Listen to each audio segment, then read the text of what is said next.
Welcome to Pennsylvania Newsmakers, and as always, thanks for watching. Well, we have a timely update on roads and bridge construction in the state. You know, those folks in those orange and lime green, little things that are telling you to slow down and watch where you're going. Plus, we're going to focus our attention also on child abuse. I hope this is the first of a series of programs that we can do to call attention to that very important problem. We'll do that and more after these words. This is Pennsylvania Newsmakers, a fast-paced, unrehearsed weekly discussion with and about the leaders who shape your world. And now, here's your host, Terry Madonna. Well, we have our resident expert, Bob Latham. He's the Executive Vice President of the Associated Pennsylvania Constructors. Bob has been on this program for a number of years. We bring him in whenever we want some update or get some of the big news, often breaking news, dealing with roads and bridge construction. We had this huge bill passed, Bob Latham, $2.4 billion a year. You can't go anywhere without seeing, the folks with the flags out and go ahead.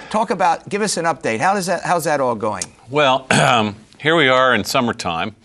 It's 90-some degrees out, and we're all thinking, oh, remember last winter?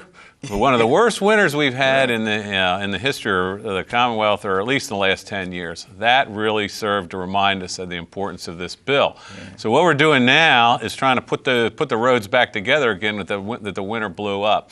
Unfortunately, for a number of years, we had very little amount of money going to paving, and we were just kind of putting some thin overlays, and that roost come home to roost. So now we're out there fixing those roads, getting them smooth, doing base repair now, which we weren't able to do, which sometimes takes a little longer, so we ask for some patience. But the good news is we have people working, and the roads will be much safer. We'll be opening more. They're everywhere. I mean, now, the other thing that we talked about before is, and I'm as impatient as the next person, but man, we've got to be careful on the roads when this in general.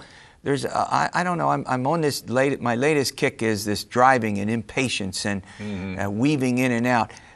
And the governor even issued a statement, I think, recently urging people. Go ahead. You finished my thought. Well, we had another unfortunate fatality on the turnpike. A maintenance worker killed out there by a motorist.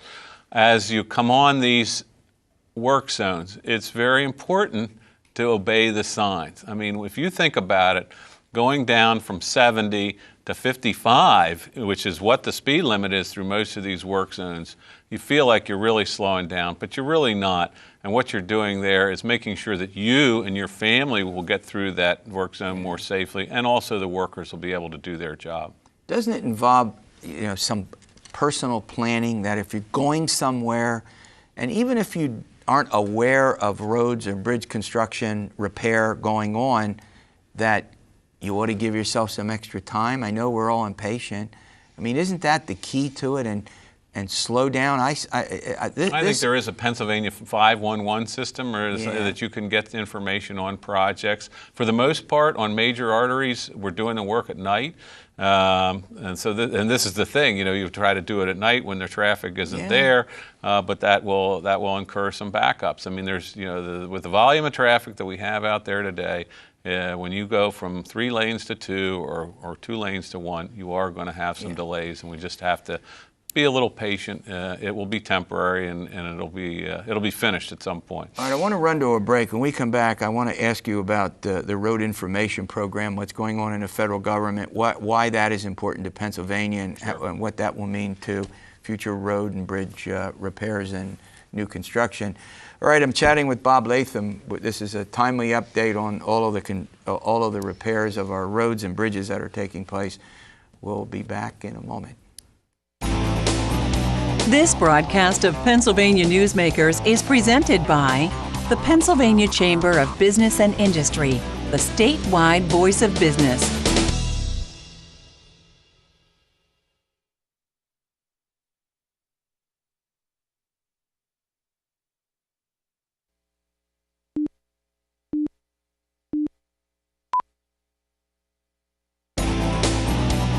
This broadcast of Pennsylvania Newsmakers is brought to you by the Pennsylvania Highway Information Association, the go-to source to learn about transportation projects and issues. Please visit pahighwayinfo.org. And by the Pennsylvania Manufacturers Association. Business in Pennsylvania is our business. All right, welcome back. We're chatting with Bob Latham. He's the Executive Vice President of the Associated Pennsylvania Constructors. He's our go-to guy on all things dealing with roads and bridges. Pennsylvania is not an island unto itself. The federal government has to play a big role. We've had, big highway transportation bills over the years. Maybe the first one beginning with President Eisenhower, the huge infrastructure change that took place on the interstate system. Yes. What's going on now with the federal government that is important for Pennsylvania for our viewers to be aware of? Well, you mentioned the Eisenhower interstate system, and that started in the 50s, and that program has to be reauthorized. In other words, Congress has to say it will continue. It has to happen every several years. It runs out September 30th of this year, so it needs to be reauthorized. So we're up against that, and then at the same time, it's running out of money. Why is it running out of money? Because the system of funding it is liquid fuel taxes, which are, because of fuel-efficient cars, is going down. So Congress continues to cobble together ways to pay for it, and they need to come up with, the reauthorization in the short term and also long-term funding for it. Pennsylvania's program is dependent for about 40% of our funding on this program. That much? That Wow. much. Fortunately, because we did Act 89, the Comprehensive Transportation Bill last year with the General Assembly and Governor Corbett's leadership, we are in much better shape than some states because this impending sort of cliff at the federal level is really going to impact some states. What's the before I let you go, I need to ask you about the thing we talked about, how important this was to the economy. And this is hugely important to Pennsylvania's economy. And you surveyed some. Well, what we did was from the micro level at the construction and engineering industry, we went out to our membership and we said, where were things going before this bill and where are they going now? And as you can imagine, we had 60% of employers that had reduced their workforce. There was blue-collar family wage jobs were down. Now they're back up. The planning for the future is very bright. There's hiring going on in our industry. These are jobs that average anywhere from $40,000 to $50,000 to $75,000 a year. They're good family-sustaining jobs that you don't have to go to college to go to work on road construction. So it's very good for the economy. But more importantly, it'll spur economic development. I know the governor was down opening a processing plant, a poultry processing plant in Lancaster. That's being done because we have good highway infrastructure. So those are the connections there to the economy. Now save 12,000 jobs, you say, and create 50,000 additional jobs? Over the 5-year of course. period. Yeah, over the 5-year period, exactly. I mean, that's a pretty significant economic impact because not only do you create 5,000 additional jobs, but there are ancillary and subsidiary folks who will also gain employment by virtue of... Absolutely. I mean, I think our unemployment rate is, our numbers are somewhere around 500,000. So, I mean, that's going to cut into that figure considerably. Yeah. So. Plus, you're rehiring back, and the study showed you're hiring back. We're hiring back. The other thing is we're going to start to invest in equipment, machinery. We have a lot of that manufacturing here in Pennsylvania. We have Volvo down in Shippensburg. We've got other asphalt manufacturers. We have companies like Cleveland Brothers that employ thousands of people around the state. So this will have a tremendous benefit to the Commonwealth. Yeah, we hear an awful lot about middle-class jobs. They're leaving or they've disappeared for one reason or another. We don't have to get into why, but 75% of highway construction blue-collar workers between $50,000 and $60,000 a year. That's a pretty good wage. Yeah, I mean, good solid middle-class work, and hopefully, on this program, this host has always tried to be neutral at the guest, but it's one of the subjects that I felt pretty passionately about. I mean, this was important to do. Safety, economic security, of the state, I think, is vitally important. Right. I mean, earlier this week, an outfit out of Washington, the Road Information Program, released some statistics on national rural road conditions, and Pennsylvania, of course, in our statistics, led the nation in bad rural bridges, and we're right up there in roads. This is why we passed the comprehensive funding bill. Those things will be improved. Hopefully Congress will act and do their part. And as I let you go, what's important, I think, is there's often not enough emphasis on the rural infrastructure. That's not a criticism. It's just the nature of who has power and who has clout, as you know, and it's badly needed. Well, that's how we get our farm products to market. It's very important to the agriculture industry, which is #1 in the state. All right, thanks for the timely update. All right, we're going to focus our attention for the remainder of the program on a study dealing with child abuse. We're going to, I hope, over the next year or so, to do some programming on it. I think it's very important. It's neglected. It's something that we need to focus on and to pay attention to. We'll do that after we pay some bills. This broadcast of Pennsylvania Newsmakers is brought to you by Pennsylvania Credit Union Association. Pennsylvania Credit Unions, where people are worth more than money. To find a credit union that is right for you, check out ibelong.org. And by the Energy Association of Pennsylvania, Pennsylvania's energy information source.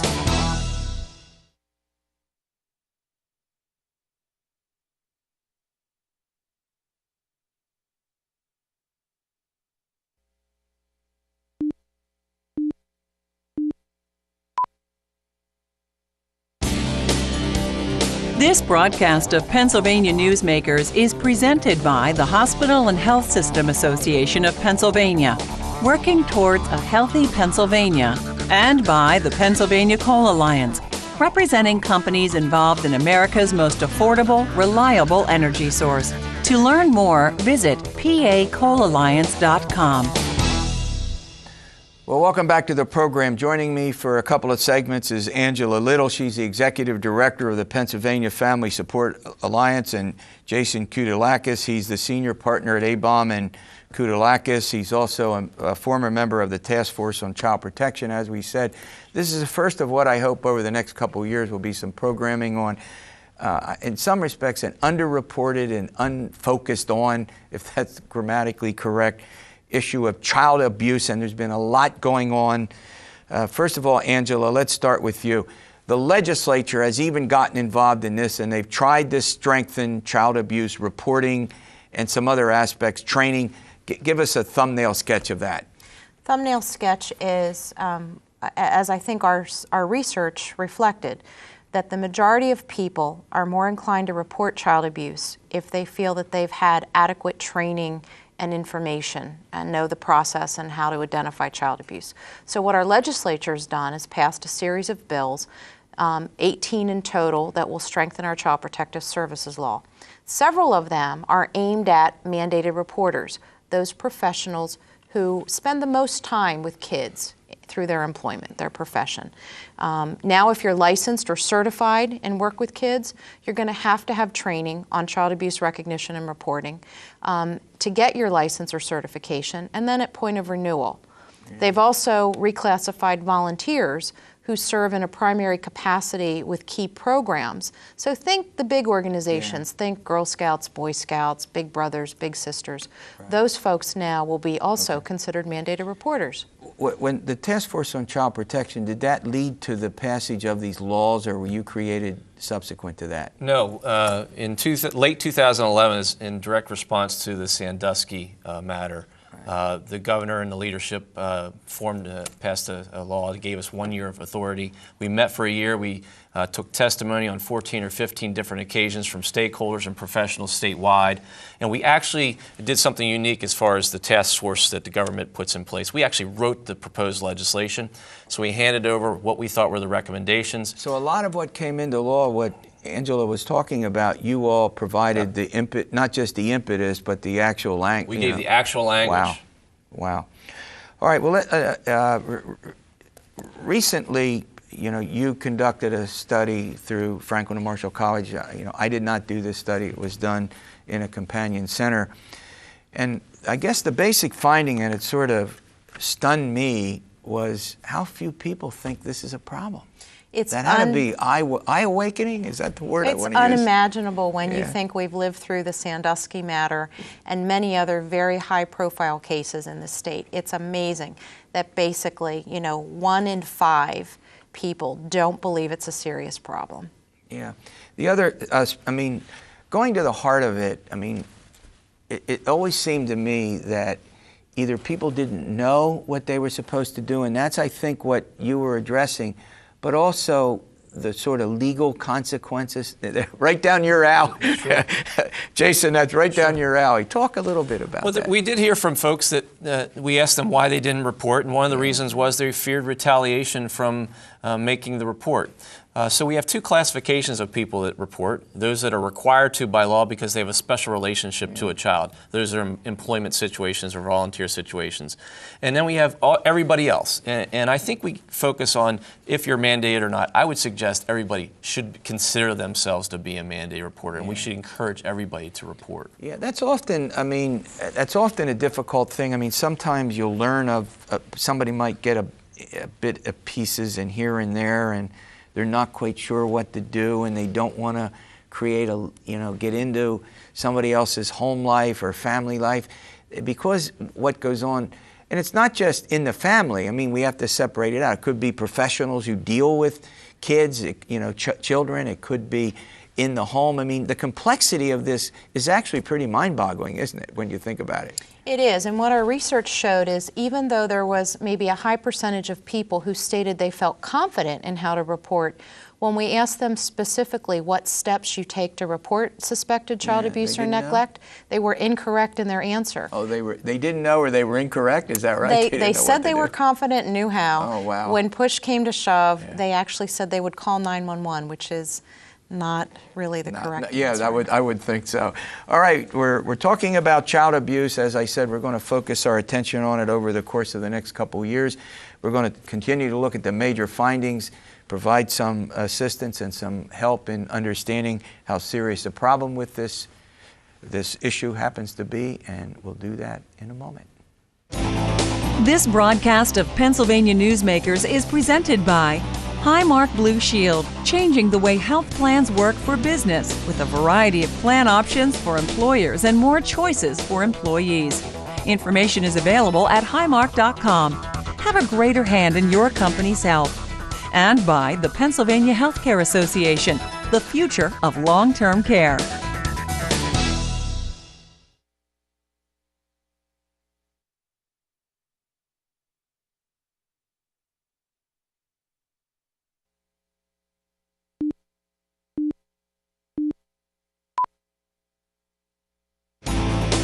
This broadcast of Pennsylvania Newsmakers is brought to you by the Pennsylvania Business Council and by the Pennsylvania Business Council Education Foundation. We're talking about child abuse and what you all can do if it's suspected or how you report it. I want to ask Jason this big question: what do people do if they suspect child abuse? Touchy or whatever? It's touchy, and we want to encourage everybody to report when they have a reasonable belief that any particular child has been abused. And we're talking about not just sexual abuse, but physical abuse and even mental abuse. And the mechanism to report doesn't require somebody to know who may have caused the abuse, just that child's been a victim. And we want to encourage them to call Childline. That's the statewide tracking system. And I believe that you can provide that telephone number as we speak here. Yeah, we'll put that up in a minute or two. But before we move on, one of the things that I hear an awful lot about here, the number's now up on your screen, Childline 800-932-0313. One of the things we hear an awful lot about, if I don't want in the middle of this, and then it's going to get me involved in the legality of it. That's one side of it. The other side of it is, you could have a situation where it's sort of a revenge thing. Somebody's angry at somebody. You're in a spousal dispute of one kind or another. I'm just going to make this allegation. Well, the legislature, part of the task force made a recommendation, and eventually the legislature adopted, and Governor Corbett signed it into law. It's a crime, actually, to knowingly make a false report of child abuse, so that you as a caller to make a report know that that child has not been abused, and you make that call anyway. That's now a crime in Pennsylvania. Right. Let's turn to the Family Support Alliance and what you do. We just had the hotline number up for the child line. That's not your own office number, but that's a particular number that goes where? Childline is our state's child abuse registry. It's a hotline. Explain that to people. Well, it's an 800 number where anyone can call and make a report if they believe a child is not safe and is being abused or neglected. Okay. So that number comes up. What would the conversation be like? We want to help people. If they want to call in, we're encourage them if reasonable, but what's that call go like? They're going to ask for some basic identifying information of the child and what the person calling may be aware of. And then from there, they're going to follow up with the county children and youth office in which the abuse or where the child may be living, where the abuse may have occurred. Okay. The other thing that we sort of got into and moved away from it when we were talking about what your organization does earlier is the training, not just the professionals, but community members. Yeah. What we really, I don't think that's very well known. No. What we need to realize and remember is that almost half of the children who are killed in this state each year because of abuse, about 38 last year, almost half of those are totally not known by the child welfare system. So we need to really call upon the citizens of Pennsylvania that they get engaged in the issue of child protection and know that they can play a role in keeping kids safe. Yeah, and the website is up there again. Now, this is the website of your organization, so if folks get on there, they'll find out all sorts of information about how the things that Jason was talking about, how to report and what it means if you do. There's explanations of that there for the folks. Our website will give very clear information about receiving up-to-date training and education on what our state law says around child abuse, how to recognize it, and how to report it for mandated reporters, and then key information for community members on training. All right, we have about a minute left in the program. If you had to give me one or two things you want the legislature to do, what would it be, in addition to what they've done? We've done a good job. This is budget season right now. Yeah. We've done a good job right now of ensuring that there's a sufficient funding stream to make sure this first round of mandated reporters are trained. Yeah. That money was to come free July 1st to organizations like the Family Support Alliance. We need to make sure that happens. We need to make sure that we have a continuation to make sure people are trained. The number one thing out of the task force report is people are not properly educated. So what you're saying is there is money in the current budget for this. Yep. And is this a new appropriation? Is it something that was continued? It was a new appropriation, and the first year, the significant part of that monies go to the mandated reporter training, and then it starts. There's a proportion that starts going to child advocacy centers. Right, and that will continue for at least 1 year, and hopefully, the legislature will deal with that in the future. Is that correct? To continue on. All right. I want to thank you both for coming in. As I said, I want to do. Maybe you'll come back in January. You said there could be some additional news for our viewers. All right, I want to thank you for watching this edition of Pennsylvania Newsmakers, and as always, stay well.